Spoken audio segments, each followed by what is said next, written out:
"Mom, get out of the car." Patricia's voice cut through the open window as I pulled onto the street. In the mirror, I watched her chase the Porsche in her pale sandals, one arm lifted like she had the power to make me stop. My son Noah, 3 years old, sat silently in his car seat behind me, holding the red toy truck he never let go of. Patricia had convinced herself the Porsche was her son's. The house behind us, too. By morning, that fiction would start to unravel. 20 minutes earlier, our backyard in Fairfax County had been crowded with folding chairs, paper plates, and family members gathered to celebrate my father-in-law George's retirement.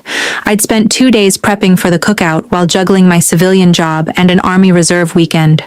At first, Patricia's comments were easy to brush off. She praised Daniel for finding such a lovely place to host everyone. Then she mentioned to his aunt that my reserve weekends were just a hobby pulling me from my duties. When I carried a bowl of potato salad outside, she glanced at my dress and asked if Daniel had bought that one too. A few people shifted uncomfortably. Nobody pushed back. Daniel hovered near the grill, looking busy with the burgers. 5 years of marriage had taught me to read his face. That expression said, "Please, just let it slide." For years, I'd done exactly that, confusing quiet with harmony. Then Patricia crouched next to Noah and brushed his hair back. "One day," she announced loudly, "you'll understand that your father is the one who keeps this roof over your head." I set my glass down. "Patricia, please don't speak to my son that way." The yard went quiet. Even Noah looked between us. Patricia rose slowly. "After all this family has done for you, you picked George's retirement to insult me."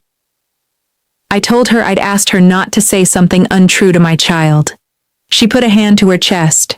Daniel finally walked away from the grill, but not toward me.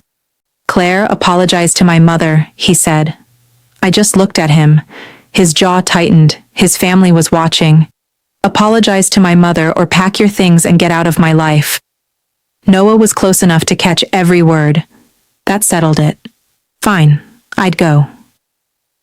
I picked Noah up, carried him through the house, and grabbed only his overnight bag from the hall closet.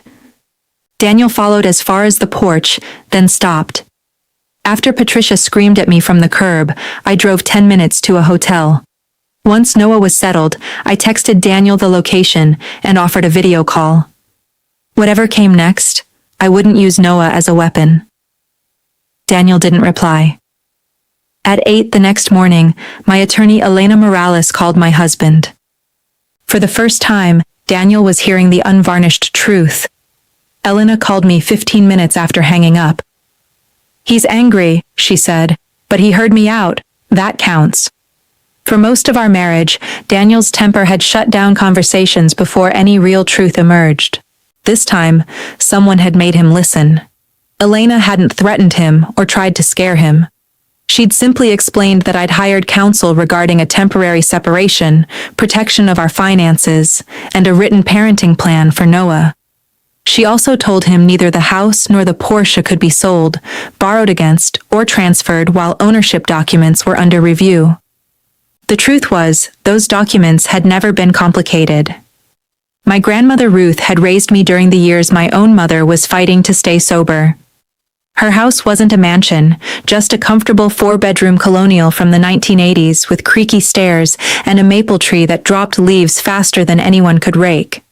When Grandma Ruth passed, I was 23. She left the mortgage-free house to me, plus a small piece of land outside Richmond. I sold that land 2 years later and used part of the proceeds to buy a certified pre-owned Porsche Cayenne. I picked the Cayenne because it was safe, practical, and big enough for the family I hoped to build someday. Both purchases happened before the wedding.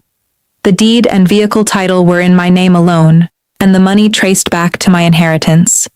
An estate attorney had advised me to keep the assets separate, and I'd followed that advice to the letter, never routing major upgrades or loan payments through our joint account. Daniel moved into the house after we married. At first, his family's confusion seemed harmless. Patricia once congratulated him on buying such a beautiful home, and Daniel just smiled. Later, I asked why he hadn't corrected her. "She's proud of me. Why embarrass her over paperwork?" I should have pushed back then. Instead, I let it pass, telling myself a solid marriage didn't need public credit. What I'd missed was that Daniel wasn't protecting his mother from awkwardness. He was crafting a version of himself with assets that belonged to me. During Elena's call, Daniel argued that I couldn't take his son and everything he owned. Elena stayed calm. Claire has not taken Noah out of Fairfax County. She gave you his location and offered contact. As for the property, I suggest you look at the deed and vehicle title before calling either asset yours. She proposed temporary terms allowing Daniel to stay in the house while we worked through the separation, making clear he couldn't invite anyone else to move in. Every point would follow in writing. Less than a minute after Elena updated me, Daniel's name lit up my phone. When I picked up, he didn't ask about Noah. "What exactly did you tell your lawyer?" he demanded. "I told her the truth," I said. "Now I want you to do the same." Daniel hesitated, then his voice hardened. "You're turning one bad afternoon into a legal war." "No," I said. "Your mother humiliated me in front of our son, and you ordered me out. I'm making sure we handle what comes next responsibly." He started to interrupt, but I asked the question I'd carried from the cookout to the hotel. "Why does your mother think she can throw me out of my own house?" At first, Daniel blamed Patricia. "She made assumptions," he said. "She exaggerated. She loved bragging about her son's success. None of that explained why she thought the Porsche was his or why he'd stood by while she screamed at me." "Daniel," I said quietly, "what did you tell them?" His answer came in pieces. Early in our marriage, Patricia had measured him constantly against his older brother Mark, who ran a dental practice in Maryland. Daniel had grown tired of hearing about Mark's income, Mark's vacations, Mark's new house. So one Sunday, when Patricia praised our home, Daniel told her he'd bought it shortly before the wedding. He said my name was on the deed for financial reasons. Later, he told the family the Cayenne had been an anniversary gift from him. I sat on the edge of the hotel bed watching Noah stack plastic cups on the carpet. The lie was no longer just a misunderstanding I'd failed to correct. My husband had used my inheritance to create a version of himself his family would admire. Worse, he'd let them treat me like a dependent because their contempt made his story believable. "There's more," he admitted. Months earlier, George and Patricia had started talking about selling their house after George retired. Daniel had promised they could move into our downstairs guest suite while they searched for something smaller. "You offered them a room in my house without asking me." "I thought you'd come around," he said. "They're my parents." "So you expected me to accept a decision you'd already made behind my back?" Daniel apologized, but even then, he didn't fully grasp it. The lies had snowballed, he said. He'd never meant to hurt me. Then he asked if I'd just apologize to Patricia so everyone could calm down. "You still think the problem is that your mother's feelings were hurt," I said. After the call, I asked Elena to help me review our joint finances before deciding anything about the marriage. I expected ordinary expenses, maybe a few purchases Daniel had skipped mentioning. That afternoon, the first 16 months of bank records arrived. Near the bottom of the statement sat a string of electronic transfers to George and Patricia, ones I'd never seen approved or discussed, totaling nearly $12,000. The money hadn't vanished in one dramatic withdrawal. It had leaked quietly, $300 here, $800 there, over 16 months. Some transfers were labeled home repair, others car payment, others simply dad. Daniel had sent the money from our joint savings, an account built from both paychecks, meant for emergencies, Noah's future, and upkeep on the house. When I confronted him, he didn't deny it. "My parents were struggling," he said. "Dad's retirement took longer than expected, and the roof started leaking. You could have asked me. I knew what you'd say." That sentence stung nearly as much as the transfers. He hadn't forgotten to tell me. He'd decided my answer didn't matter. Daniel insisted his parents believed the money came from his sales bonuses. That didn't excuse Patricia's cruelty, but it meant she and George hadn't knowingly taken money from me. Elena helped me slow down before anger made my choices for me. I wanted to sweep every remaining dollar out of the account, but she reminded me that joint funds need careful handling during a separation. Instead, I redirected my future paycheck to a new account in my name, downloaded the statements, turned on transaction alerts, and left the existing balance untouched while she reviewed our options.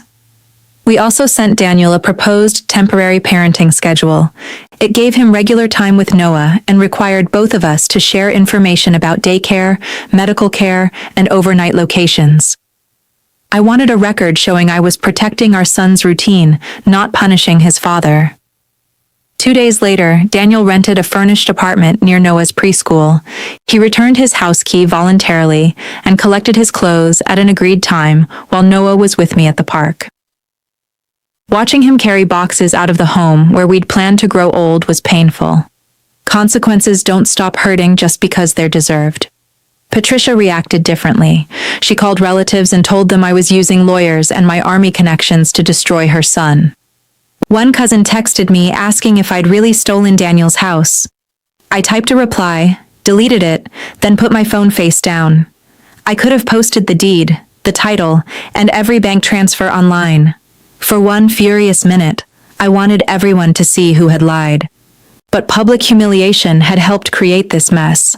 I wouldn't use the same weapon and call it justice. George was the first in Daniel's family to question the story. He called that evening, sounding older than he had at the retirement party. "Claire," he said, "Patricia says the house is Daniel's. Daniel says it isn't. And now I'm learning the money he gave us came from your joint account." He paused. "I think this family needs to hear the truth from start to finish." I agreed to one meeting in a neutral place, but I gave him a condition. I won't expose Daniel for him. If we meet, he tells all of you himself. The meeting took place the following Tuesday in the office of a family counselor George knew through his church. The room was deliberately plain, 4 upholstered chairs, a box of tissues, and no family photos or familiar walls for anyone to claim as territory. Patricia arrived carrying a folder and the certainty that I'd stolen something from her son. Before everyone had settled in, she accused me of keeping Noah away from Daniel and using legal tricks to seize his property. "I have never denied Daniel his scheduled time with Noah," I said, "and I have not seized anything." On the table in front of me sat copies of the deed, the Cayenne's title, and the bank statements. I didn't open them. This was Daniel's truth to tell. George looked at his son. "You asked us to come. Start talking." Daniel's hands stayed clasped between his knees. For several seconds, he stared at the carpet. Then he admitted I'd inherited the house before our marriage. He told them I'd bought the Porsche with money from the land my grandmother left me. There had never been a mortgage for him to pay, and neither property had ever been his. Patricia's face shifted, but Daniel kept going. He admitted telling them he'd bought the house. He admitted presenting the Porsche as his anniversary gift to me. He told them I'd never invited them to live in the guest suite and had known nothing about his promise. Finally, he explained that some of the money he'd sent them came from savings built with both our incomes. George leaned back like the air had left him. Patricia turned toward Daniel.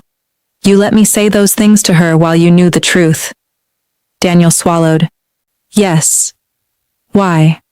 "Because correcting you would have exposed me." For once, no one rushed to fill the quiet. Patricia looked at the papers in front of me. I slid the deed and title across the table. She read my name on both, then set them down without a word. I had imagined this moment during several sleepless nights. In those fantasies, I'd felt vindicated. Sitting there, I felt only tired. "I'm not here to take Daniel's house from him," I said. "It was never his. I'm here because my son watched his father tell his mother that humiliating me had no consequence." Patricia's eyes filled, but her first attempt at an apology still protected her pride. "I'm sorry if you misunderstood what I meant."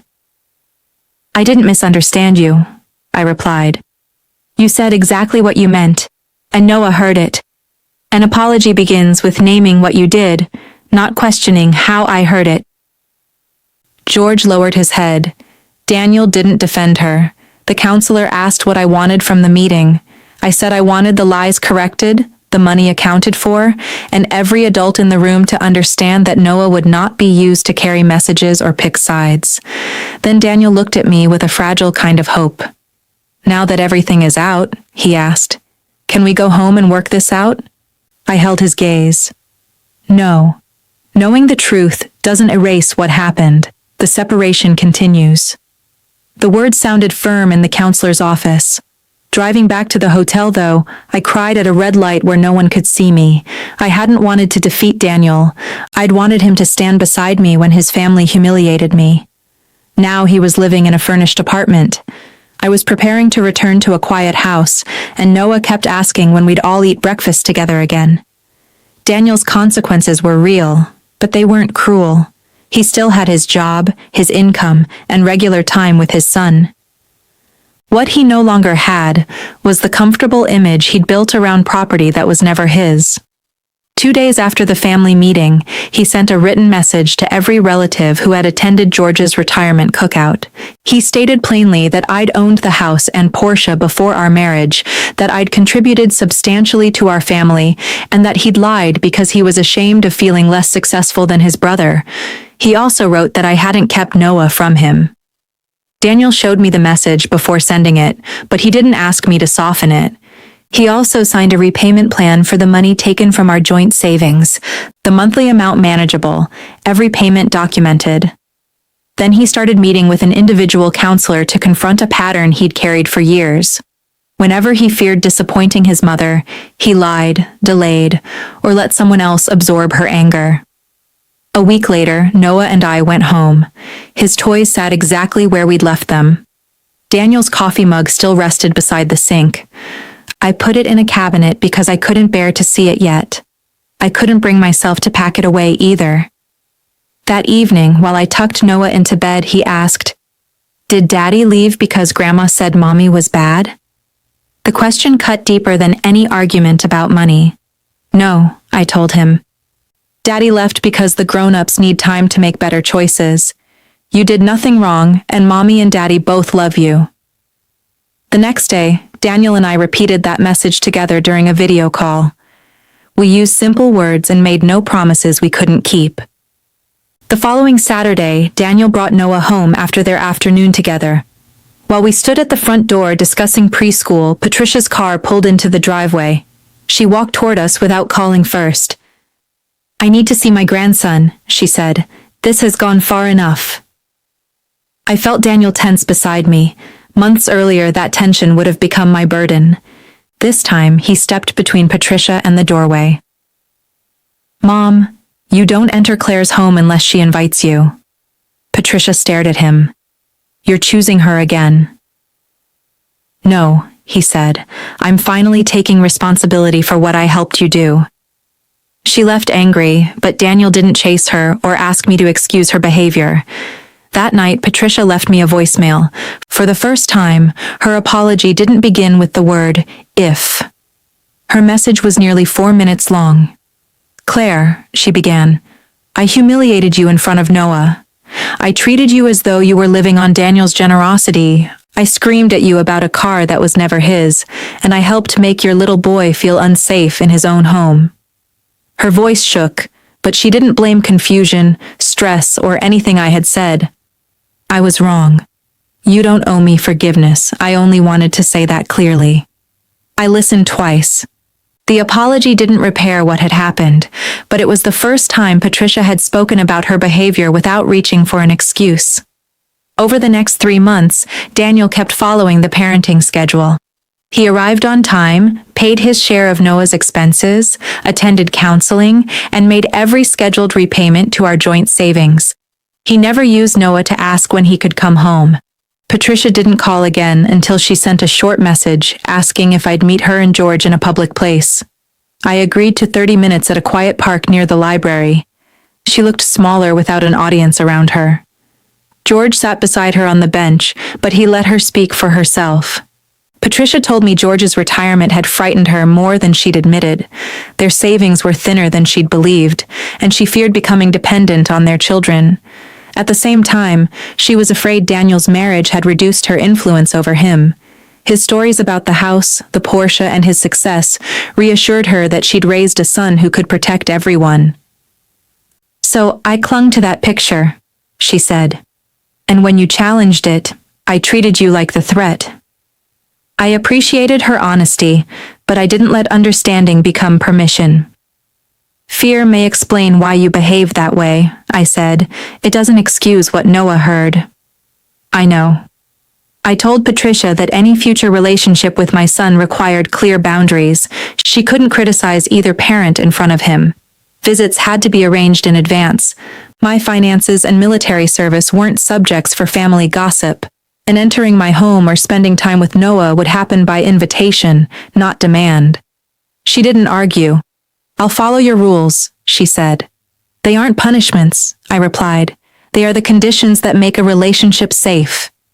I offered her a gradual path back into Noah's life, brief planned visits with no pressure on him, and no expectation that I'd pretend everything was normal. I wasn't ready to forgive her, but I was willing to notice changed behavior. That evening, Daniel called after Noah was asleep. "My counselor thinks we should meet together," he said. "Not so I can talk you into taking me back. I need to understand whether I destroyed something we can't rebuild." I looked around the quiet kitchen where his coffee mug remained hidden in a cabinet. "I'll attend," I said, "but counseling isn't a promise that you're coming home." "I understand." For the first time, I believed he might. I agreed to 90 days of marriage counseling with one condition. "We are not here to decide how quickly Daniel can move home," I told Dr. Evelyn Carter, our counselor. "We are here to learn whether trust can be rebuilt at all." Daniel nodded. Months earlier, he would have argued. Now he listened without defending himself. During our third session, Dr. Carter asked him a simple question. "Whose approval were you protecting at the cookout?" Daniel looked down at his hands. "My mother's, and I protected it at the expense of my wife and my son." Hearing him say it hurt, even though I already knew.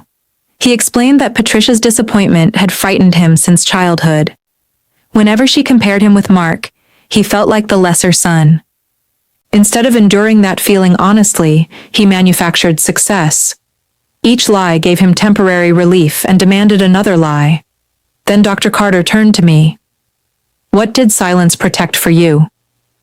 I wanted to say it protected our marriage.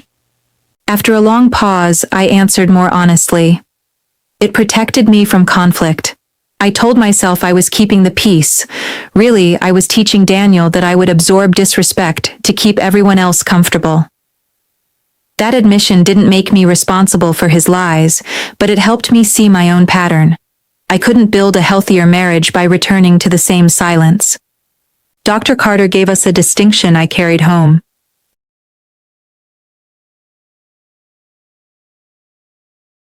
"Forgiveness is personal," she said. "Access is earned, trust is evidence gathered over time, so I watched the evidence." Daniel kept going to counseling, followed the parenting schedule, and never tried to win me back with gifts. When Patricia had her first short visit with Noah, she arrived 10 minutes early but waited in her car until the scheduled time. She brought a coloring book, asked permission before photographing him, and left when the visit ended. The shift was small enough to seem ordinary. That's exactly why I trusted it more than a dramatic promise. George supported the boundaries too. When Patricia complained once that a 90-minute visit felt cold, he told her, "Claire isn't making you pay forever. She's asking you to prove you can be safe today."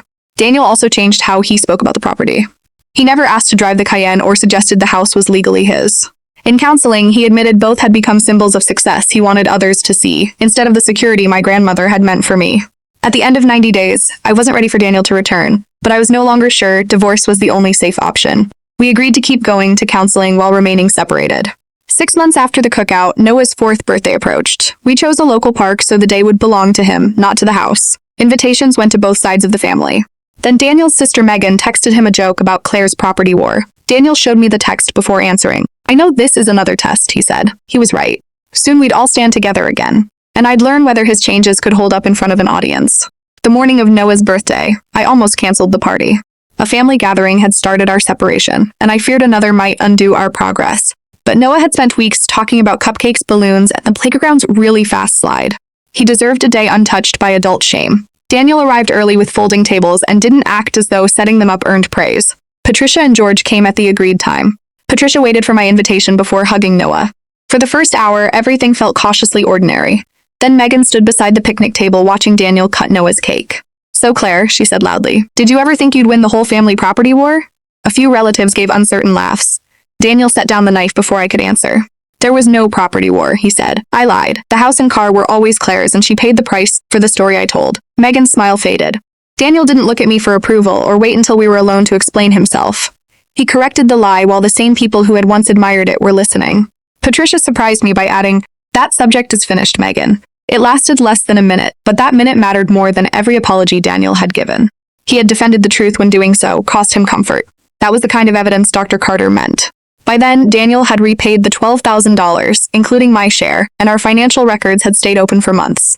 We'd also met separately with attorneys about what would happen if we tried again. Neither lawyer represented both of us, and neither treated reconciliation as a reason to drop caution. A post-nuptial agreement confirmed that the house in Cayenne remained my separate property. It required both of us to approve large gifts to relatives, created transparent household accounts, and protected each spouse from debts the other hadn't disclosed. It also stated that Noah's needs and parenting time would never be bargaining tools. Daniel signed only after his own lawyer reviewed every page. After the party, Daniel and I sat on a bench while Noah chased bubbles with George. I told Daniel his response to Megan had mattered because he hadn't left me to defend reality alone again. Still, I wasn't ready for him to carry his suitcases back into my house as if one good afternoon repaired everything. We agreed on a gradual trial reconciliation. He'd join us for dinner twice a week, attend counseling, and spend occasional family days with us while keeping his apartment. We'd review the arrangement after 2 months, judged by how safe and honest our home felt, not by how badly either of us wanted the old life back.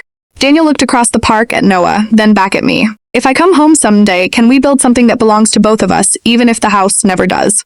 I understood he was no longer asking for ownership. He was asking whether honesty, shared choices, and daily responsibility could create a home no deed could guarantee. "Maybe," I said, "but we build it slowly and we build it truthfully." 1 year after George's retirement cookout, we gathered again in my backyard. This time, there were no speeches about who provided the house and no quiet struggle over who held authority. Just grilled chicken, Noah's laughter, and a folding table covered with dishes everyone had helped prepare. Daniel had moved home 3 months earlier, after our trial reconciliation had grown from 2 dinners a week into a steady family rhythm. He kept his apartment until both Dr.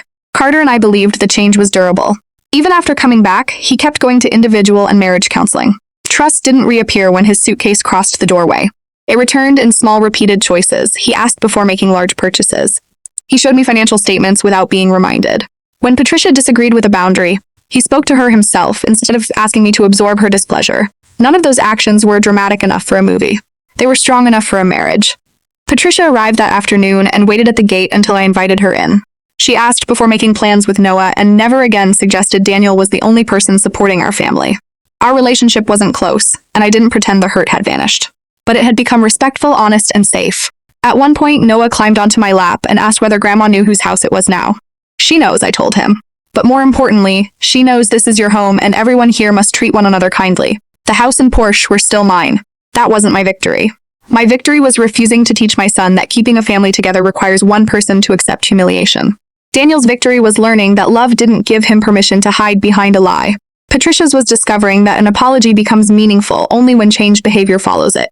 I also understood that reconciliation wasn't the same as returning to the marriage we had before. That marriage had been built around avoidance. What we were creating now required harder conversations, clearer boundaries, and the humility to admit when either of us was wrong. The legal protections mattered. Separate property records, independent lawyers, documented repayments, transparent accounts, and a written parenting schedule kept fear from turning into chaos. But no deed, contract, or bank statement repaired our family. Only truth, accountability, and consistent action could do that. Before dessert, Daniel stood beside me while Noah carried napkins to the table. He didn't call the house his, mine, or ours. He simply said, "I'm grateful to be home."